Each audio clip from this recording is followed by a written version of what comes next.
श्री भगवान दास तोदी कॉलेज की online classes में आपका स्वागत करते हैं। आज हम बीएससी पार्ट फर्स्ट से सेक्शन ए से टॉपिक लिया गया है ICZN, इसके बारे में डिटेल्ड बात करेंगे। ICZN means international code of zoological nomenclature, मतलब कि जो प्राणियों के जब नाम रखे जाते हैं, जूलॉजिकल क्लासिफिकेशन जब किया जाता है, तो जंतुओं के जो नाम रखे जाते हैं उनके नामकरण जब किए जाते हैं तो उसमें कुछ रूल्स फॉलो हमें करने पड़ते हैं नाम रखने के लिए।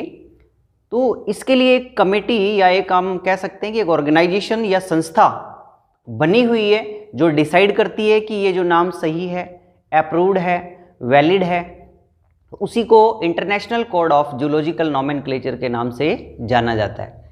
और ये सोसाइटी जो है, ऑर्गेनाइजेशन, ये जो इंटरनेशनल साइंटिस्ट हैं उनके द्वारा बनी हुई है और इसके अप्रूवल से ही हम साइंटिफिक नाम रख पाते हैं।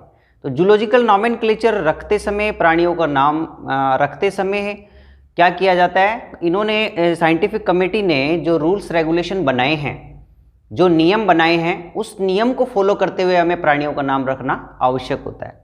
और इनसे अप्रूवल या वैलिडिटी मिलने के बाद ही हम उसको जो नाम होता है वो सर्वमान्य होता है। तो चलिए बात करते हैं डिटेल में। ICZN, सबसे पहले अपन इसकी जो फुल फॉर्म क्या है, ICZN किसको कहते हैं? International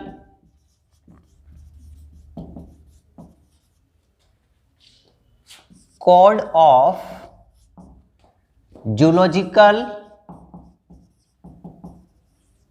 nomenclature.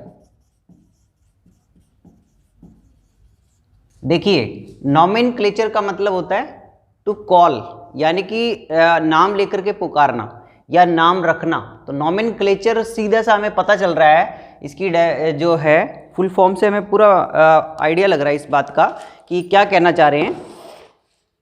International code of zoological nomenclature मतलब प्राणियों के नाम रखने के लिए एक पर्टिकुलर ऑर्गेनाइजेशन या संस्था बनी हुई है जो नाम को अप्रूव करती है, और यही सर्वमान्य होता है पूरे ऑल वर्ल्ड के अंदर। कहीं का भी हो, मान लीजिए जर्मनी, ब्रिटेन, इंडिया, किसी भी जगह कोई साइंटिस्ट अगर किसी प्राणी का नाम रखता है तो उसको यहाँ से परमिशन लेनी पड़ती है international code of zoological nomenclature से। तो कुछ इसके पास्ट के बारे में, कुछ इसकी हिस्ट्री के बारे में अपन बात करते हैं कि किस प्रकार से संस्था बनी और कौन कौन से इसके रूल्स बनाए गए हैं, जिन रूल्स को किसी साइंटिस्ट के द्वारा एनिमल का नाम रखने के लिए क्या करना पड़ता है, उसको फॉलो करना पड़ता है।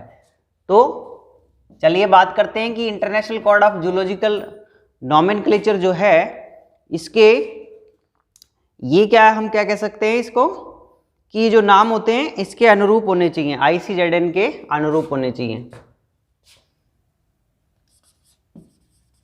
Names are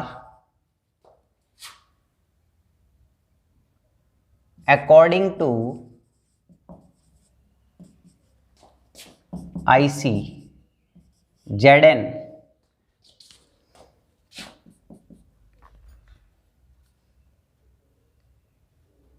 दिस ऑर्गेनाइजेशन, या ये जो संस्था है,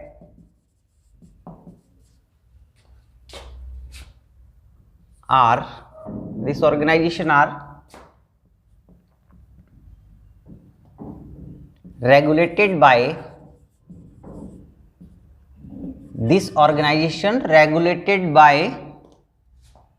international scientists।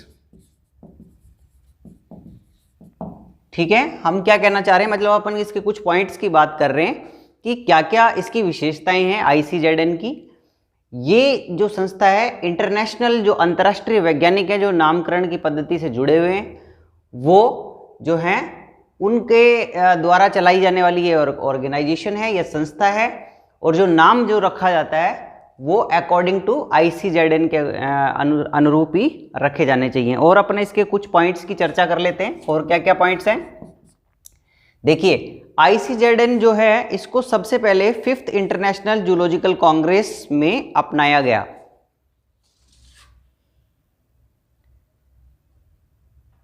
It is first approved at fifth international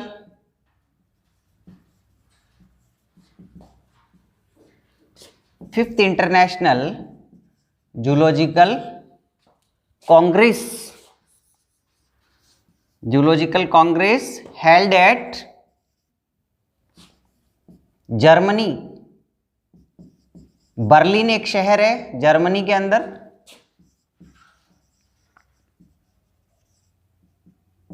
ठीक है, तो देखिए हमने क्या कहा कि सबसे पहले international code of zoological nomenclature जो ये संस्था है, इसको अप्रूवल कब मिला? जर्मनी के अंदर, जर्मनी के बर्लिन शहर के अंदर एक प्राणी शास्त्रियों की जूलॉजिकल कांग्रेस एक हुई थी। उसमें इसके बारे में चर्चा की गई, इस ऑर्गेनाइजेशन के बारे में बात की गई और फिर वहां पे इसको अप्रूवल मिला था इंटरनेशनल साइंटिस्ट के बीच में कि ये इस प्रकार की ICZN के अनुरूप इस तरह की क्या बननी चाहिए, एक संस्था की जरूरत है जो प्राणियों के नाम को क्या करे, डिसाइड करे और वही सर्वमान्य माना जाए। तो ऐसा इस कांग्रेस के अंदर 5वीं इंटरनेशनल जो कांग्रेस हुई थी जूलॉजिकल, वहां पर ये इसको अप्रूवल मिला था ICZN को। ठीक है, इसी प्रकार से जैसे ICZN है, इसी तरह से international code of botanical nomenclature भी होता है, यानी कि जिस तरह से प्लांट्स के नाम रखे जाते हैं उनका नाम रखने के लिए भी एक ऑर्गेनाइजेशन बनी हुई है जिसको हम ICBN के नाम से जानते हैं। तो इस तरह से और क्या क्या इसके विशेष पॉइंट हैं हम बात करते हैं। ICZN के अंदर और क्या है, ये जो ICZN है इसकी स्थापना जो है, जैसे इसको बनाने वाली जो संस्था है उसको international commission on zoological nomenclature भी कहा जाता है।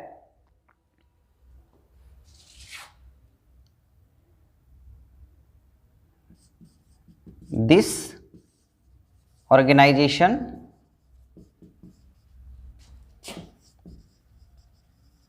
formed by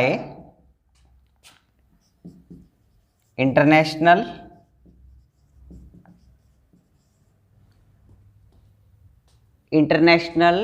जो है, हम इसकी बात कर रहे हैं international commission on zoological nomenclature के द्वारा इसकी निर्माण किया गया। This organization formed by international,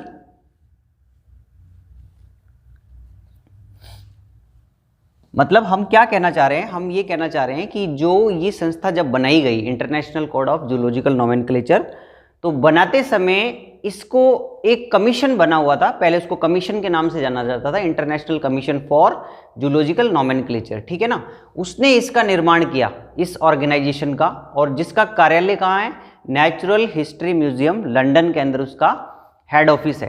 किसका? International commission of zoological nomenclature का।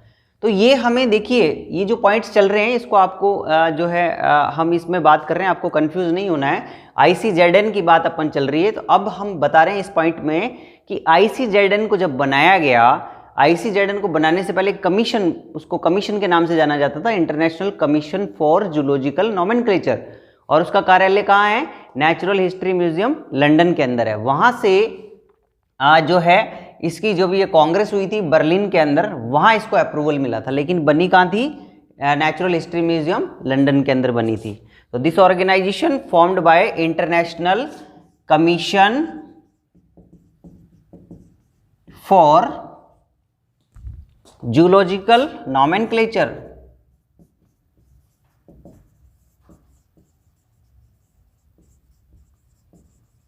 ठीक है, ये चीज जो हम ये कह रहे हैं इस पॉइंट के अंदर कि ये international commission for zoological nomenclature ने ICZN को बनाया। ठीक है, अब इसका कार्यालय कहाँ है इसकी बात कर लेते हैं अपन। कहाँ पर इसका हेड ऑफिस है? जैसा मैंने कहा, देखिए ये क्वेश्चन अगर आपको आता है तो इस क्वेश्चन में अपनों को क्या बात करनी है। ICZN अगर आपके आता है एग्जाम में, तो आपको ICZN की पास्ट हिस्ट्री, किस तरीके से ये ऑर्गेनाइजेशन बनी, क्यों काम करती है, किस चीज़ के लिए काम करती है ना, इन्हीं सब बातों का हमें पॉइंट टू पॉइंट वर्णन करना है। उसी कंटेक्स्ट में अपन बात कर रहे हैं। तो यहाँ हमने बताया इसका कार्यालय कहाँ है, head office. It is situated at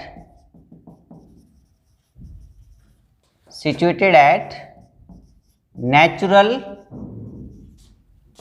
History museum London, Britain के अंदर जो लंदन है, लंदन शहर जो है वहां की राजधानी, वहां पर इसका क्या है, मुख्यालय है, हेड ऑफिस है ICZN का।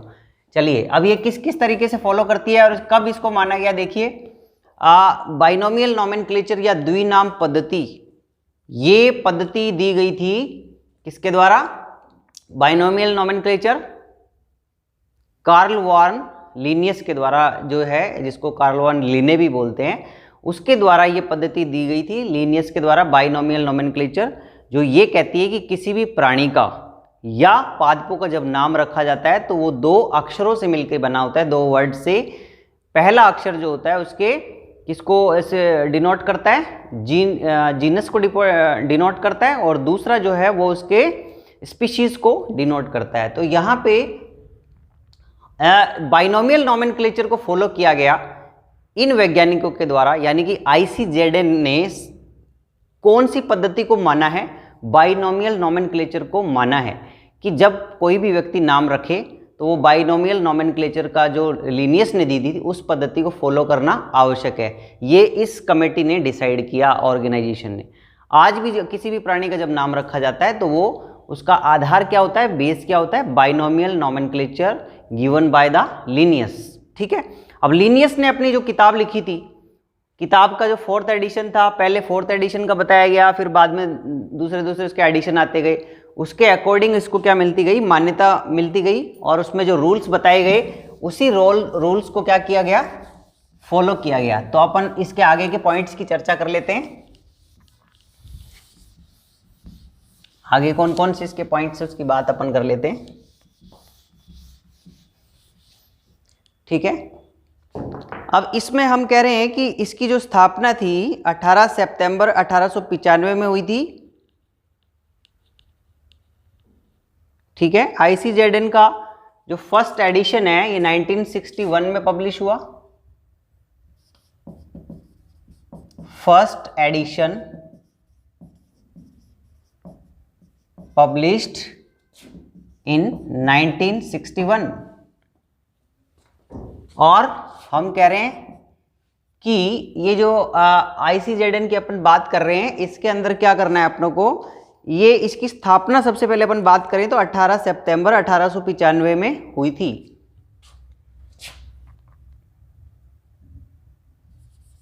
इट इज एस्टैब्लिश्ड इन 18 सितंबर 1895। ठीक है, ये आपको ध्यान रखना है कि इसकी 18 सितंबर 1895 को इसकी स्थापना हुई। किसकी, जो हम ऊपर बात कर रहे हैं ICZN की। ठीक है, और इसके अंदर टोटल कितनी कंट्रीज ने पार्टिसिपेट किया जब ये बनी, तो स्थापना हुई तो टोटल 21 कंट्रीज ने, जिसके कितने मेंबर थे, participated total 21 countries with 28 members।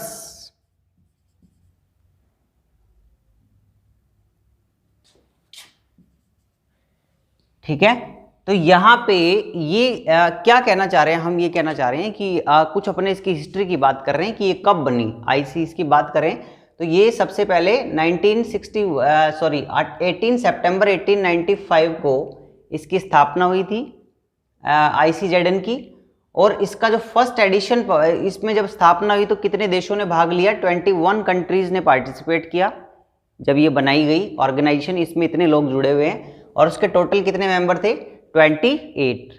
तो इसका मतलब कि काफ़ी लोग पार्टिसिपेट कर रहे थे जो डेवलप कंट्रीज़ के थे। तो इन्होंने सबने मिलकर के इस ऑर्गेनाइजेशन को बनाया कि प्राणी के नाम जब रखे जाएं तो उसके लिए क्या क्या आधार माना जाए, क्या क्या बेस होना चाहिए, उसकी अभी अपन बात करेंगे। तो अभी अपन इसकी हिस्ट्री की बात कर रहे हैं कि कब बनी, क्या हुआ, कितने लोग थे, है ना, कितने देशों ने पार्टिसिपेट किया, ये सब चर्चा अपन कर रहे हैं जो बताना बेहद आवश्यक है। चलिए और क्या हुआ और बात करें हम तो ये इसका जो फोर्थ एडिशन है जो 1 जनवरी 2000 से लागू हुआ, तो उसका जो हम कह सकते हैं कि इसका कौन सा edition, it's fourth edition, its fourth edition are valid, fourth edition are valid, which is effects on 1 January 2000। 1 जनवरी जो है 1 जनवरी 2000 से ये अभी जो इसका प्रेजेंट टाइम के अंदर क्या हो रहा है, इसका फोर्थ एडिशन, देखिए ये जो चौथा एडिशन है इसका फोर्थ एडिशन। देखिए हमने पहले की बात की, पहला एडिशन तो कब बना था, 18 सितंबर 1895, लेकिन इसका जो चौथा एडिशन है उसके हम जो लीनियस की किताब की बात कर रहे हैं, फोर्थ एडिशन जो है अभी करेंटली जो चल रहा है प्रेजेंट टाइम में जिसको फॉलो किया जा रहा है वो फोर्थ एडिशन है, ये कहना चाह रहे हैं हम। और ये कब से लागू हुआ है फोर्थ एडिशन, 1 जनवरी 2000 से जो है ये प्रभाव में आया है, इफेक्ट में आया है, लागू हुआ है, ये भी कह सकते हैं हम। और क्या क्या है, ये किस पे बेस्ड है, it is based on Linnaeus, है ना, कार्लवाल लीनियस जो है, it is based on Linnaeus binomial nomenclature.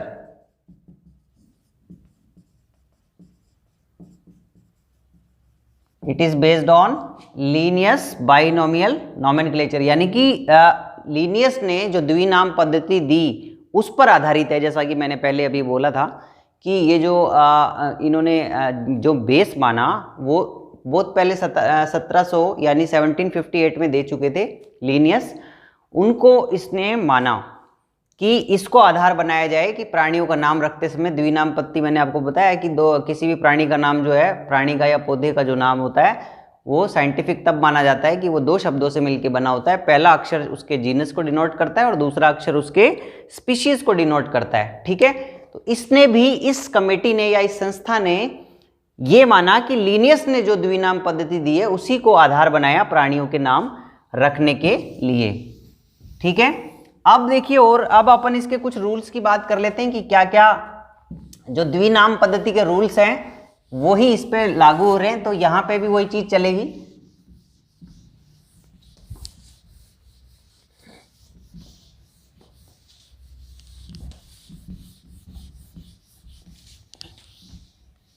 कौन कौन से रूल्स हैं देखिए, ये हमने कहा। और इसमें जो है सिस्टेमा नेचुरी जो किताब लिखी थी उसके 10वें एडिशन को जो है इन्होंने 10th एडिशन को ICZN ने अपनाया था। ICZN accepted 10th edition of सिस्टेमा नेचुरी। देखिए ये किताब थी सिस्टेमा नेचुरी, जो किसने लिखी थी, लीनियस ने लिखी थी। जब द्विनाम पद्धति के बारे में उसने वर्णन किया तो अपनी इस किताब के अंदर सिस्टेमा नेचुरी में उसने वर्णन किया था। लीनियस की किताब है ये, और इसका जो 10वां संस्करण था उसको ICZN ने बताया कि इसको एक्सेप्ट किया कि इसके आधार पर प्राणियों का नाम रखा जाना चाहिए। तो एक इंपॉर्टेंट चीज है।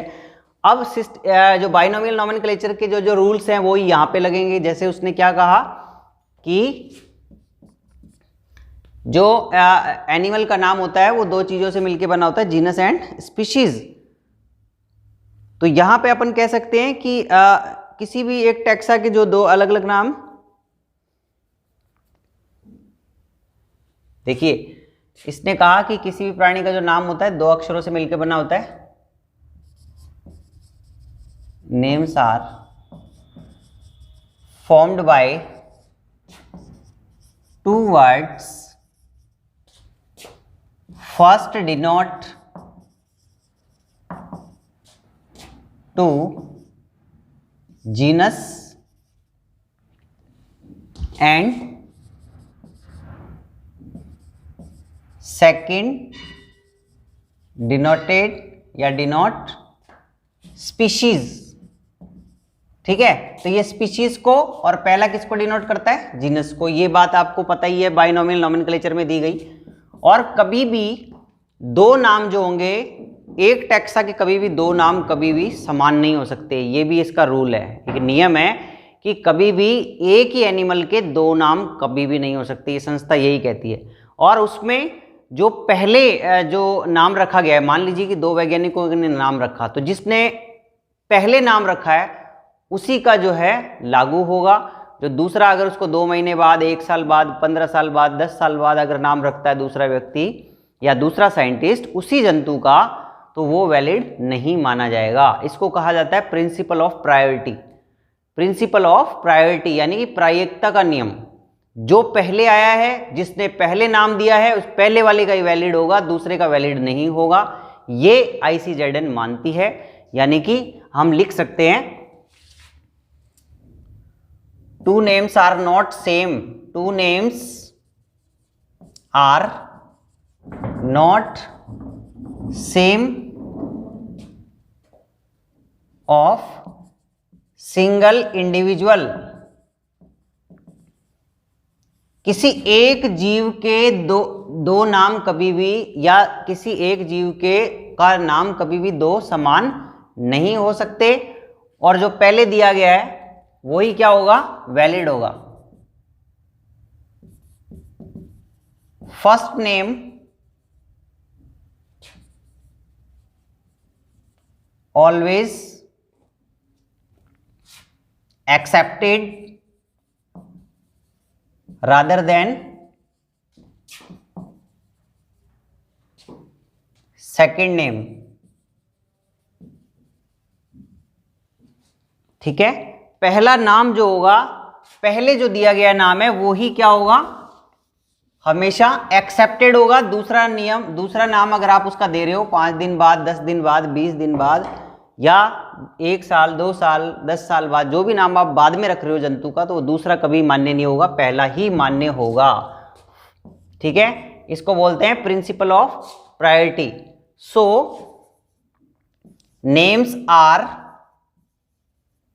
according to, so names are according to principle of priority। ठीक है, ये आपको ध्यान रखना है। ये कौन सा नियम है, प्रायिकता का नियम या प्रिंसिपल ऑफ प्रायोरिटी। जो पहले आया है, जिसने पहले रखा है, वही नाम क्या है, यहाँ पे वैलिड माना जा रहा है। अब हम कुछ बातें, जैसे आप जानते हो कि अगर उसको ये जब नाम रखते हैं द्विनाम पद्धति में, मैंने बताया जीनस स्पीशीज, तो इनको कैसे लिखा जाता है, इटैलिक्स में लिखा जाता है। अगर जब इसको छप रहा है, मान लीजिए बुक में लिख रहा है, छपा हुआ है, प्रिंटेड है, तो हमेशा कैसा होगा, तिरछा होगा, जिसको इटैलिक्स कहा जाता है। और जब हम हाथ से लिख रहे हैं, आप अपनी कॉपी पे लिख रहे हो, हाथ से लिख रहे हो, तब क्या कैसे माना जाता है, कैसे लिखा जाता है, उसके नीचे क्या बनाया जाता है, अंडरलाइन कर दिया जाता है। ठीक है, तिरछा नहीं लिखा जाता, उसको क्या कर दिया जाता है, अंडरलाइन कर दिया जाता है। तो ये इस तरीके से हम इसको कह सकते हैं। और क्या हो सकता है इसमें, कुछ और 1-2 रूल्स की हम बात करेंगे, जैसे प्रिंसिपल ऑफ प्रायोरिटी आपको बताया। नेक्स्ट है, नेक्स्ट पॉइंट एक और अपन इसमें ऐड करना चाहें तो जैसे हम एग्जाम्पल ले लें, मान लीजिए एग्जाम्पल ले लो जीनस स्पीशीज, जैसे ह्यूमन। ह्यूमन का अपन ले तो ह्यूमन का क्या होगा, होमो सैपियंस। और सब स्पीशीज की बात करें ट्राइनोमियल की, तो एक और लिख सकते हैं अपन, सैपियंस। ठीक है, तो इस तरीके से इसका नाम क्या होता है, रखा जाता है। होमो सैपियन सैपियन, ये क्या है, ट्राइनोमियल नोमेनक्लेचर हो गया, यानी कि 3 नाम इसमें दे रखे हैं, 2 सब स्पीशीज को डिनोट करते हैं। सो इस तरीके से ICZN के बारे में हम बात कर सकते हैं। एग्जाम्पल आप बहुत सारे ले सकते हो जंतुओं के नाम रखने के, है ना। ये तो मैंने आपको एक बताया है, मनुष्य का बताया है। बाकी आप पैसर डोमेस्टिकस चिड़िया का है, कॉर्वस स्प्लेंडेंस कौवे का है, इस तरीके से जंतुओं के अलग अलग नाम रखे जाते हैं। तो आज हमने बात की ICZN, जो नाम रखने के लिए एक संस्था बनी हुई है, और वो अप्रूवल देती है कि प्राणियों का नाम कैसे रखना चाहिए। जब तक ये अप्रूव्ड नहीं करती तब तक वो नाम नहीं माना जाता। So this is all about the lecture. Thank you all of you.